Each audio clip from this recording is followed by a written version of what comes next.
I often get asked about the illustrations for We Are Still Here and how that came together. When it came time to figure out the art, it's like, how are we going to do this in a way that invites young people into the experience? And so Karen Boss, our editor, and Frenae Lessig and I, the illustrator, sat down and we talked about how we were actually all in the American Library Association conference in Washington, D.C. We sat down and we talked about how can we do this in a way that doesn't take away from the, factual text. And I said, well, there are kids that are actually learning this information, even though it's not taught in like public schools. You have kids that are at tribally run schools that have developed their own curriculum.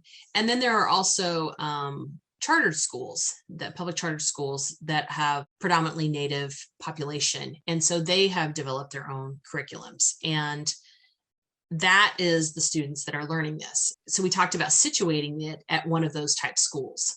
So it's set at an urban, public chartered school where there's Native students and they are teaching, in essence, their family members, their community members about each of these topics. They're assigned one, and the wordless reveal at the end shows them with their trifolds, and they have taken their topic and done their artwork. And so what you see on each page is we came up with a list of names of kids that, again, Native people are going to recognize some of those names as coming from certain tribes more than others, etc. So Frenae creates this art in her folk art style that really does look like, it's not a fine art type motif. So it really looks like something that students would relate to. It doesn't seem like anything out of what they might themselves envision for that topic or how they would put something together.